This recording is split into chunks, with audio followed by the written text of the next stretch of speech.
Salut les poulets fermiers, c'est parti pour une petite review d'animé. Donc là, je vais parler de Kotaro Lives Alone. Donc le nom en japonais, c'est Kotaro wa Itoligurashi. Et franchement, je l'ai regardé, je crois que ça fait il y a 2 semaines environ, plus ou moins. Et j'étais très surpris de l'animé parce que j'attendais pas grand-chose de l'animé en voyant l'image sur ma anime list. Et en regardant les premières images de l'animé, en le voyant, j'étais. En fait, c'était très simpliste. Tu vois, l'animé, je vais pas dire qu'il est moche, mais voilà, l'animation, le design, il est pas incroyable, on va dire. Mais par contre, on peut dire que on se fait vraiment carry, donc on se fait vraiment emmener, emporter par l'histoire et les personnages. Et c'est ça la force de cet animé. Contrairement, il n'y a pas forcément les musiques, hein, elles étaient pas marquantes les musiques, même l'opening et l'ending, ouais, c'était pas ouf, on va dire. Par contre, bon, je vais restituer un petit peu l'histoire.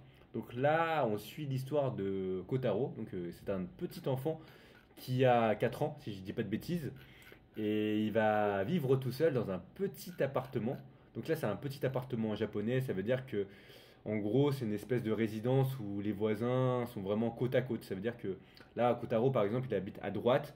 Au milieu, il y a un voisin. Et à gauche, il y a un voisin. Et après, il y a un étage en dessous. Voilà. Donc en gros, on va dire qu'il y a peut-être 10 petits appartements dans cette résidence. Et en gros, lui, Kotaro, va vivre tout seul. Et là, tu te dis, comment est-ce possible qu'un enfant de 4 ans vive tout seul? Bon, déjà, bon, c'est un animé, donc voilà, ça n'existe pas dans la vraie vie. Je pense que dans la vraie vie, il va dans un orphelinat où il se fait recueillir par ses grands-parents, où il se fait recueillir par de la famille, mais bon, c'est un animé. Donc là, il vit tout seul et il va rencontrer ses voisins. Donc il va rencontrer par exemple Karino Shin, qui est un mangaka. Il va rencontrer un espèce de yakuza qui s'appelle Tamaru Isamu. Et il va rencontrer aussi une hôte qui s'appelle Akitomo Mizuki. Et donc voilà, Kotaro va vivre sa petite vie tranquillement. C'est un peu bizarre dans l'animé parce que on sent, tu vois, que le personnage en fait, c'est pas un enfant de 4 ans en fait. Parce que je pense que tu as déjà vu des enfants de 4 ans dans la vraie vie, mais ils se comportent pas du tout comme Kotaro en fait. C'est un peu bizarre, c'est-à-dire que Kotaro, on sent quand même que c'est un peu un enfant, mais en même temps, il a une espèce de psyché, de réflexion sur la vie que même des adultes n'ont pas en fait. Des fois, il a une réflexion, des analyses. Il est très perceptif en fait. Il arrive même à voir ce que des adultes ne peuvent pas voir en fait. Et bon, évidemment, on apprend assez rapidement que Kotaro, il vit tout seul. Voilà, t'es pas stupide, ça veut dire que ses parents, c'est un peu des merdes. C'est-à-dire que tu comprends que ses parents, c'est des merdes. Sinon, voilà. Bon, il peut y avoir plusieurs raisons. Peut-être qu'ils ont pas de thunes, plein de choses comme ça. Mais dans le cadre de cet animé, c'est que c'est pas très clair, hein, mais voilà, son père probablement était violent, probablement que voilà, il a causé pas mal de soucis et que sa mère, on apprend assez rapidement dans les épisodes que sa mère en fait elle est morte. Voilà, tu vois que sa mère elle est morte et donc il a vécu un petit peu dans un orphelinat, mais après il a réussi à vivre. Il a décidé de vivre tout seul parce que en gros, il a une rente. En fait, il y a quelqu'un qui lui donne de l'argent et c'est la rente c'est l'assurance décès de sa mère quoi qui lui permet de vivre et donc de payer son loyer parce que sinon il n'aurait pas d'argent pour payer son loyer évidemment vu qu'il ne travaille pas, il va à la maternelle. Et ce qui est bien avec cet animé c'est que en fait tous les personnages aussi voilà autres que Kotaro ont aussi des problèmes dans leur vie comme par exemple Mizuki par exemple où justement à un moment elle va pleurer parce qu'elle a un problème avec son ex et Kotaro en fait il va réussir à voir que Mizuki a beaucoup pleuré parce qu'il a remarqué peut-être qu'elle a eu les yeux rouges et que ça lui rappelle aussi l'histoire avec sa mère qui pleurait beaucoup et donc il arrive à voir que Mizuki arrive que Mizuki en fait cachait sa joie et qu'elle montrait un masque qu'elle était heureuse alors que au fond d'elle, tu vois, elle était triste. Et c'est pareil aussi avec la prof des écoles. Il y a une prof des écoles, bon, je sais plus comment elle s'appelle, mais elle aussi, elle est fatiguée, elle doit s'occuper de son enfant. Bon, elle a une vie assez chargée, on va dire. Et Kotaro, voilà, il arrive à voir que elle aussi est fake un smile, elle fait un faux smile, on va dire. Et il est très perceptif cet enfant. Et donc c'est pareil par rapport à un autre adulte aussi le Yakuza, hein, Tamaru Isamu, qui kiffe Kotaro. Et justement, bah, ça va être un peu un espèce de remplacement pour son fils, parce que, bon, c'est pas son histoire concrètement avec sa femme, mais il est divorcé, et que justement, bah, c'est un espèce de remplacement pour son fils, et que il y aura cette question aussi à un moment de, est-ce que finalement, bah, tu suis juste un remplacement pour ton fils, donc j'accepte pas ton jouet, et donc voilà, il a une maturité assez incroyable, le personnage. Et ouais, bon, donc je vais éviter de tout spoiler. Quoique je vais spoiler, hein. Donc là, tu vois, c'est pas des gros spoils, hein, ce que je viens de dire, mais là, je vais spoiler un petit peu plus l'histoire, on va dire. Mais en fait, chaque épisode, voilà, on voit un petit peu la vie journalière de Kotaro, donc le slice of life, la tranche de vie. Et on voit que, ouais, tu vois, il va à l'école et que il arrive à fake un smile, hein, il arrive à faire un faux sourire, mais que, tu vois, il rigole en réalité quasiment jamais. Parce que on sent que le personnage, tu vois, cette petite enfant qui a 4 5 ans, bah, qui a 5 ans au cours de l'animé, a vécu déjà des traumatismes ultra forts et que c'est déjà quelqu'un qui a un sens de la justice, qui veut devenir fort parce qu'il sait que la vie c'est difficile et il n'aime pas les gens faibles, on va dire, parce que voilà, comme je viens de le dire, il sait que la vie c'est difficile. Et c'est intéressant parce qu'à un moment, il y a un passage avec un enfant qui est malade. Je sais plus comment elle s'appelle, hein, on va l'appeler. J'ai envie de l'appeler Sawamura. On va l'appeler Sawamura. Bon, non, on va l'appeler ouais, Sawamura. Et donc, en gros, il est malade et il a un corps frêle. Et à chaque fois, bah, il doit aller à l'infirmerie avec la professeure des écoles pour le guérir ou l'emmener voir l'infirmière. Et après, à un moment donné, bah, Kotaro, lui aussi, il est malade. Et il voit l'enfant et il discute avec lui. Il discute avec Sawamura, donc il dit, est-ce que ça te dérange pas d'être faible, etc., d'être toujours malade? Et après, il lui dit que bah, justement, bah, moi, je sais que je suis né avec un corps faible, mais si en plus, bah, je donne ma maladie aux autres enfants, bah voilà, je vais le regretter. C'est pour ça que j'essaie de voir l'infirmière pour essayer de progresser, pour essayer de guérir, pour justement après pouvoir jouer avec vous. Donc franchement, il y a énormément de morale dans cet animé, c'est incroyable à quel point bah même voilà, après il y a des enfants plus ou moins normaux, hein, mais il y avait un autre enfant justement bah, qui veut voir aussi qui veut voir le père du yakuza, tu vois, son fils bah, veut voir son père et donc finalement bah, il décide de rendre visite à son père illégalement parce que t'as pas le droit, je pense, bah, de sortir de chez toi comme ça quand t'as un enfant. Et donc, ouais, il va rendre visite à son père.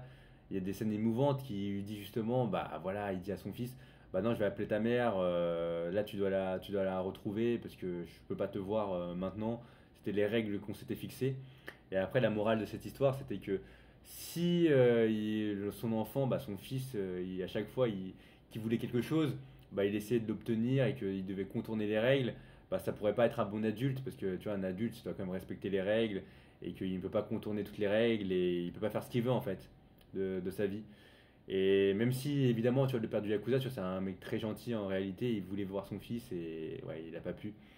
Et c'est pareil aussi avec l'histoire de Mizuki, tu vois, finalement, elle va partir du logement, bah, de la résidence, et que, parce que tout simplement, tu vois, elle était avec son petit ami qui était un peu violent, on va dire, et en fait, ces petits amis-là, bah voilà, en fait, bah, elle l'aime toujours parce qu'elle a passé énormément de moments avec lui, même s'ils ont une relation toxique, on va dire un petit peu et que bah, après elle a porté plainte envers son petit ami bah, qu'il a battu et après elle a décidé de partir du logement parce que son ami sait où il habite donc ça peut être un mec un peu violent peut-être et donc ouais c'est à dire que même des personnages tu vois des fois ils peuvent partir c'est un peu comme la vraie vie en fait c'est à dire que rien ne reste inchangé des fois il y a des choses qui changent que ce soit personnalité caractère et que des fois aussi bah voilà ça fait partie de la vie et c'est fou, tu vois, c'est fou. Il y a même aussi un passage qui était marquant.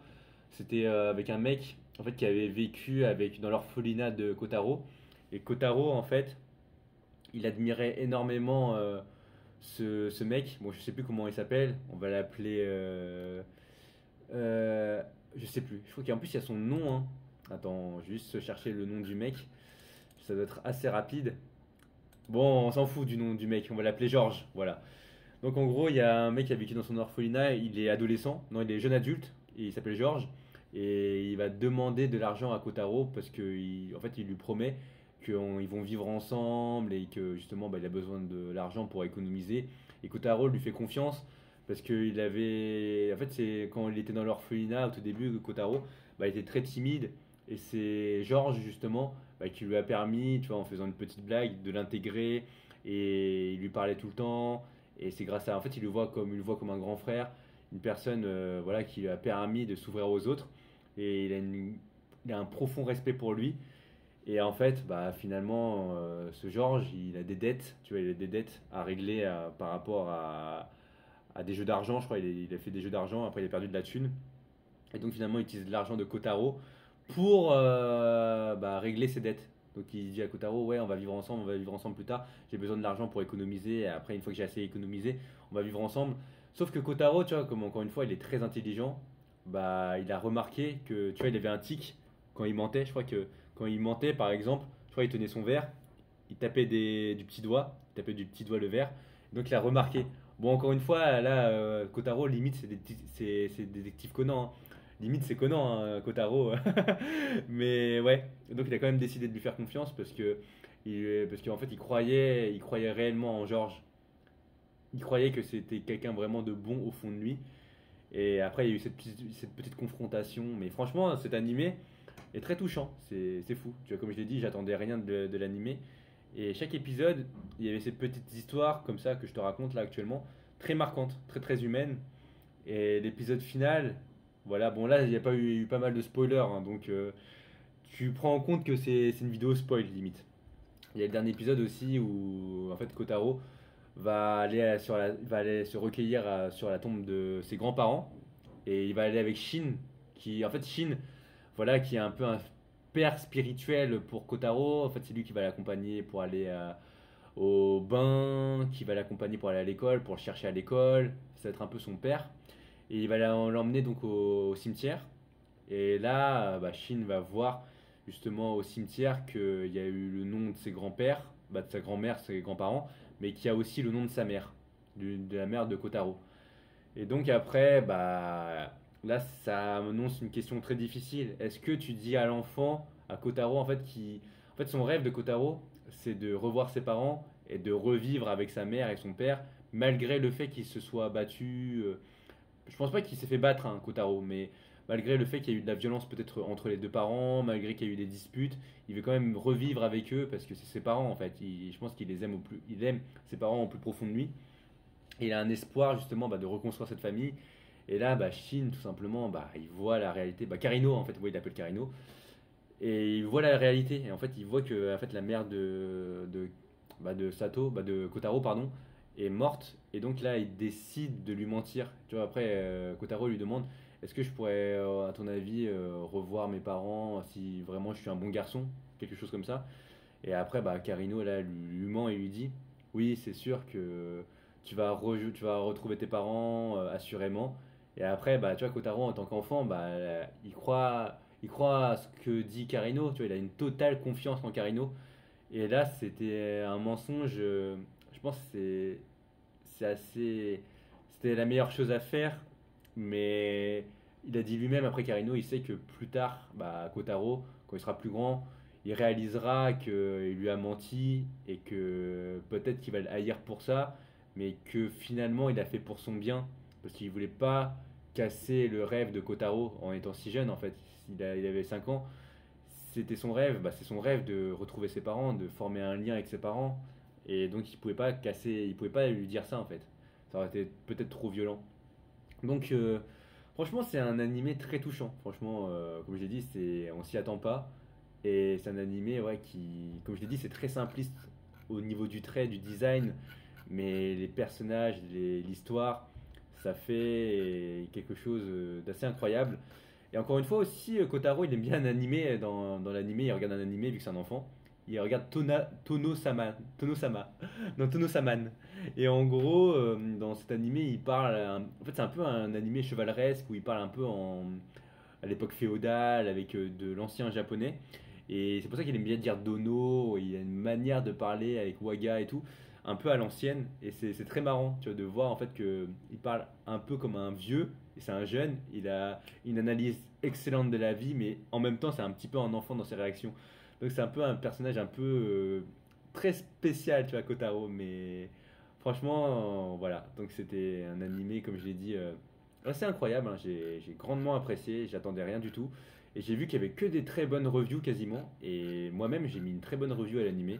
Donc c'est vraiment à regarder, un animé où tu as l'impression que ça va être tranquille, mais que finalement, bah, tu auras plein d'émotions à chaque épisode, parce qu'il y aura des histoires très touchantes à chaque fois.